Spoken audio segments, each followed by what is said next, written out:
নমস্কার বন্ধুরা, আপনাদেরকে আমি একটা পিঠা শেয়ার করতে যাচ্ছি। সেই পিঠাটা হচ্ছে তাল চিতই কেক বলে।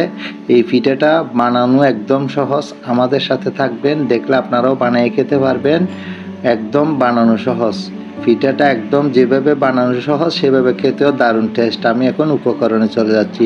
প্রথমে আমি ছোট ছোট টুকরা করে নারকেলটা নিয়ে নিলাম এবং গুড়গুলো এইভাবে ছাইছে নিলাম। আমরা দেশি ভাষায় বলে এটা ছাইছে নেওয়া, যেন দানা দানা না থাকে, যেন গুড়গুলো দানা দানা না থাকে, না হয় খেতে একটু অসুবিধা হবে। কলাগুলো ছিলে নিলাম, এটা আমরা বাংলা কলা বলি। পরিমাণ মতো লবণ দিয়ে দিলাম এবং অল্প করে খাবার সোডা দিয়ে দিলাম। বেশি খাবার সোডা দেওয়া যায় না।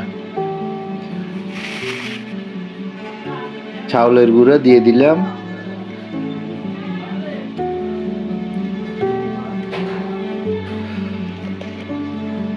অল্প পরিমাণের ময়দা দিয়ে দিলাম।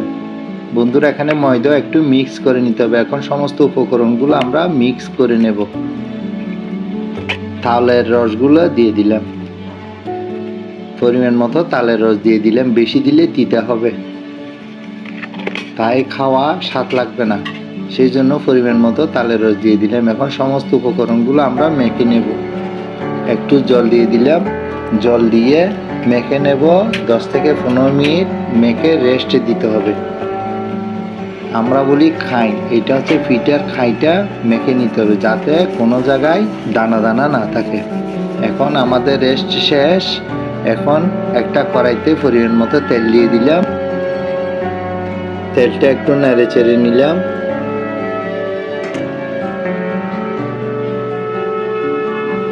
তেল গরম হয়ে গেছে।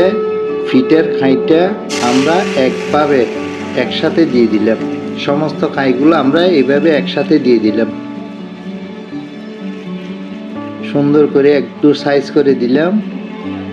15 থেকে 20 মিনিটের জন্য একটা ঢাকনা দিয়ে দেবো এবং চুলার আঁচটা একদম লো পরিমাণে দিতে হবে। একদম লো পরিমাণে দিয়ে চুলার আঁচটা দিয়ে 15-20 মিনিটের জন্য ঢেকে দিলাম।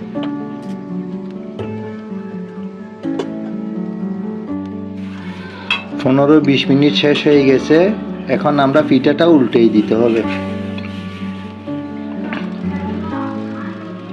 আমরা পিঠাটা একটু উল্টেই দিলাম। পিঠাটা একটু ফোড়া ফোড়া ভাব লাগবে, কিন্তু খেতে স্বাদ দ্বিগুণ। পিঠাটা উল্টেই দিলাম। আবার 10 মিনিটের জন্য চুলার আঁচটা একদম লো পরিমাণে রেখে আমরা আবার ঢেকে দেব। 10 মিনিটের জন্য ঢেকে দিলাম। আমাদের ঢাকা শেষ হয়ে গেছে, পিঠাটাও হয়ে গেছে। বন্ধুরা, এখন নামাই নিলাম পিঠাটা। এখন আমরা বটি দিয়ে টুকরো টুকরো করে কাটবো। বন্ধুরা, যদি আমার পিঠাটা আপনাদের যদি ভালো লেগে থাকে, লাইক কমেন্ট শেয়ার করে পাশে থাকবেন। যদি নতুন বন্ধু হয়ে থাকেন তাহলে একটা সাবস্ক্রাইব দেওয়ার অনুরোধ রইল। সবাই ভালো থাকবেন, সুস্থ থাকবেন। পরবর্তী ভিডিও দেখার আমন্ত্রণ রইল। এই কামনা করে আপনারা ভালো থাকবেন। সুস্থ দেহে সুন্দর মন, ভালো থাকো সারাক্ষণ, এই কামনা রেখে আজকের মতো বিদায় নিলাম। আমি আলী গায়ের পক্ষ থেকে আমি নয়ন। আবার পরবর্তী ভিডিওতে দেখা হবে। এই কামনা রেখে আপনারা সবাই ভালো থাকবেন, সুস্থ থাকবেন। পরবর্তী ভিডিও দেখার জন্য আমন্ত্রণ রইল।